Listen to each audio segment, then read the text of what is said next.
ने एक इसका उत्तर दिया था कि हम जीत करके आए हैं तो क्या करेंगे।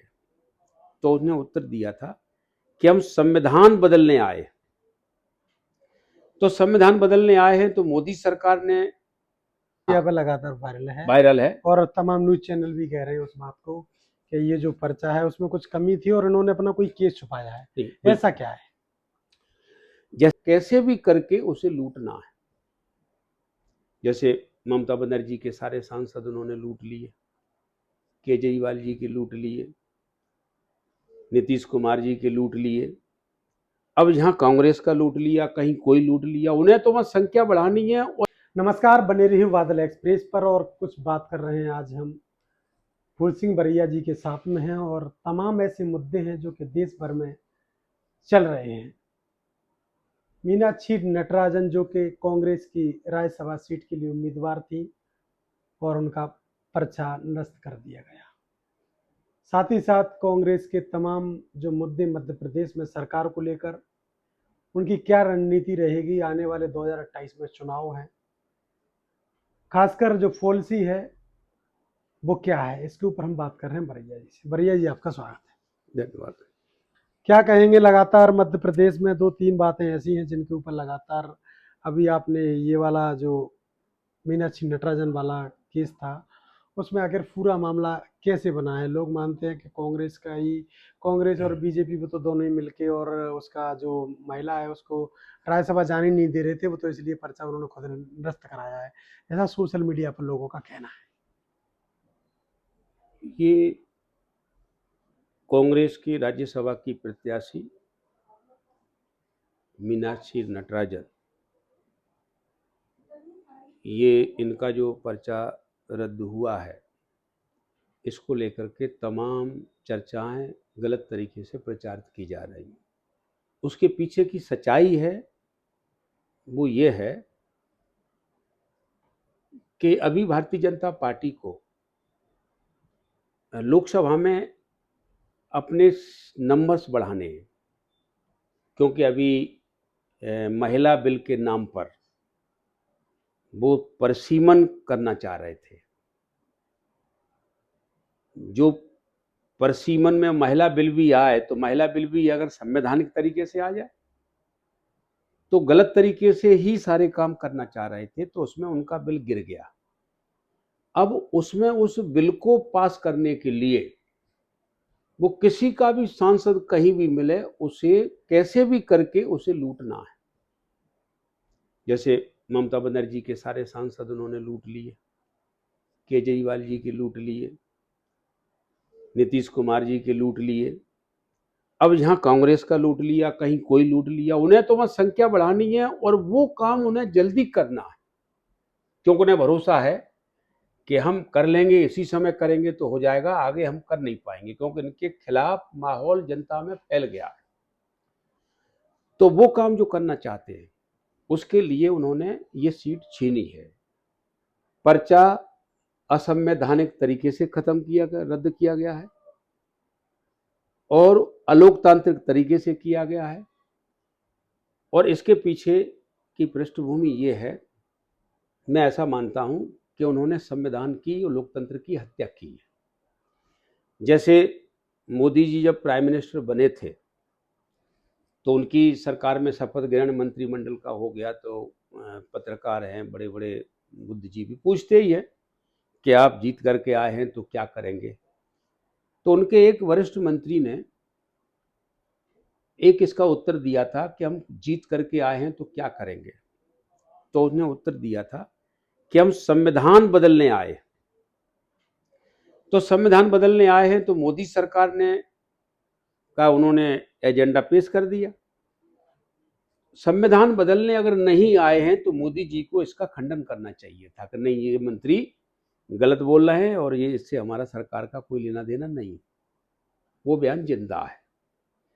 संविधान बदलने आए तो संविधान बदलने के लिए ये जो एपिसोड घटा है नटराजन जी का, ये संविधान बदलने के प्रोजेक्ट का एपिसोड है।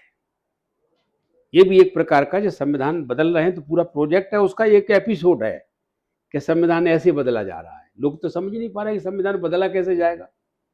ये संविधान बदलने का कि तुम्हारा कोई पर्चा हो, तुम्हारा क्या है, क्या था उसमें पर्चा हाँ, यही बात सोशल मीडिया हाँ, पर लगातार वायरल है वायरल है। और तमाम न्यूज़ चैनल भी कह रहे हैं उस बात को कि ये जो पर्चा है उसमें कुछ कमी थी और इन्होंने अपना कोई केस छुपाया है। नहीं, ऐसा बिल्कुल। क्या है? जैसे उदाहरण के लिए उसमें जो नॉमिनेशन होता है उसमें एक ऐसा संविधान करके उन्होंने इलेक्शन कमीशन में संशोधन किया है कि जो क्रिमिनल लोग होते हैं या इनके ऊपर क्राइम के केस होते हैं, एफआईआर होती हैं, वो उन्हें जानकारी देनी चाहिए। ठीक है कि नहीं? तो जानकारी देनी चाहिए।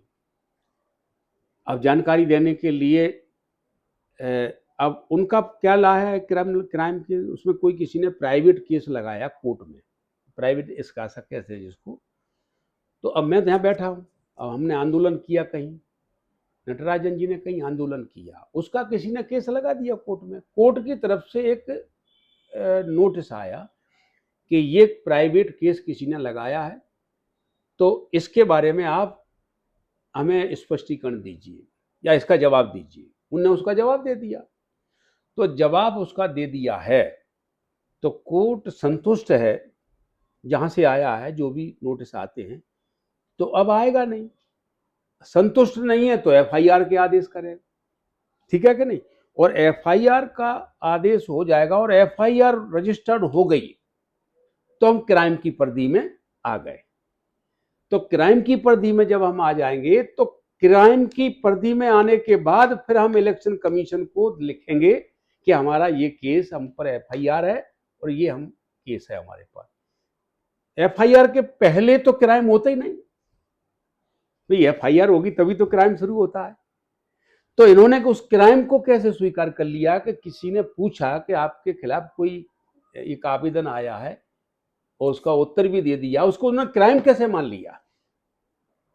तो ये एक संविधान की और लोकतंत्र की हत्या है, ये उसका प्रकरण है। अब मैं ऐसे मानता हूं कि पर्चे रद्द होते हैं। पर्चे रद्द होने का एक फंडामेंटल रूल क्या है कि जैसे मान लीजिए मैंने पर्चा भरा, तो ऐसी डिमांड उस पर्चे में की गई है कि आपको ये जानकारी देनी है, तो उसमें जानकारी देने के लिए हम कोई भी ऐसी जानकारी दें जिससे मुख्य कानून या संविधान आहत नहीं हो, और तो वो कोई भी जानकारी हो उससे पर्चा रद्द नहीं होना चाहिए। अगर कोई आप जानकारी दे रहे हैं जिससे मुख्य लॉ, मुख्य एक्ट प्रभावित हो रहा हो, तो फिर वो उस पर पर्चा खारिज होता है, चाहे वो क्राइम का मामला हो, चाहे और किसी का मामला हो। लेकिन क्राइम के अलावा जानकारी मांगने का कोई अभी उसमें कॉलम है नहीं। अभी आप इसी को लेकर दिल्ली पहुंचे थे और आप लोग सभी जितने भी विधायक थे सभी कहीं ना कहीं प्रदर्शन करने की ओर थे, पैदल मार्च का प्लान था, फिर आप लोगों को गिरफ्तार कर लिया गया। क्या क्या भूमिका रही इसके पीछे, कारण क्या रहा? हम लोग तय किया था कि महामहिम राष्ट्रपति महोदय से हम मिलेंगे समस्या को लेकर के, क्योंकि देश का मुखिया महामहिम राष्ट्रपति है, तो वहाँ से निश्चित हो गया कि ये हमको मुलाकात करनी है। अब हम लोग पहुँच गए वहाँ पर, तो एआईसीसी 24 अकबर रोड पीसी करने के बाद बाहर निकले और उसी बीच में खबर आई, मतलब बाहर निकलने के पहले ही हम लोग वहाँ पता चल गया कि राष्ट्रपति महोदय ने, सचिवालय ने बोला कि राष्ट्रपति महोदय उपलब्ध नहीं है, महामहिम नहीं मिल पाएंगे। तो फिर जीतू पटवारी जी के नेतृत्व में, उमंग सिंघार जी के नेतृत्व में ये फैसला किया गया कि हम राष्ट्रपति भवन तक पैदल मार्च करेंगे। इसके लिए निकल पड़े हम। जैसे निकले बाहर पुलिस ने ले लिया अपनी कस्टडी में, बसें लगी थी तो बसें गई तो घुमाती रहीं, पूरे शहर में हम लोग घूमते रहे और अलग अलग बसों में अलग अलग विधायक थे, सभी गए। तो मैं जिस थाने में गया उस थाने का नाम है नरेला औद्योगिक और बाहरी दिल्ली का जिला है वो, उसमें मुझे पहुंचाया गया। मैं, मेरे साथ में 3 विधायक थे हम लोग, और 7 आदमी 8 आदमी 10 आदमी और थे। तो हम लोग वहाँ पर शाम को 7 बजे तक और उन्होंने उसमें बंदी सा बना के मतलब थाने के अंदर रखा, न किसी को बाहर जाने दिया, न बाहर से कोई आने दिया। फिर उन्होंने हमको वहाँ से छोड़ दिया, हम लोग आ गए। तो हमने फिर यही कहा कि हम संविधान बचाने के लिए उतरे हुए, संविधान पर चोट नहीं आने देंगे, ये हमारा प्रतिज्ञा है। और संविधान पर खतरा होगा तो ये पुलिस की गिरफ्तारी है हमारे लिए मायने नहीं रखती। संविधान बचाने के लिए अगर हमको और भी आगे बढ़ना पड़े तो संविधान बचाने के लिए किसी भी प्रकार की कुर्बानी की आवश्यकता पड़ेगी, हम उसमें पीछे नहीं हटेंगे, हम आगे बढ़ते जाएंगे। क्योंकि संविधान बचेगा तो देश बचेगा, संविधान बचेगा तो लोकतंत्र बचेगा, संविधान बचेगा तो 140 करोड़ लोगों का जीवन बचेगा।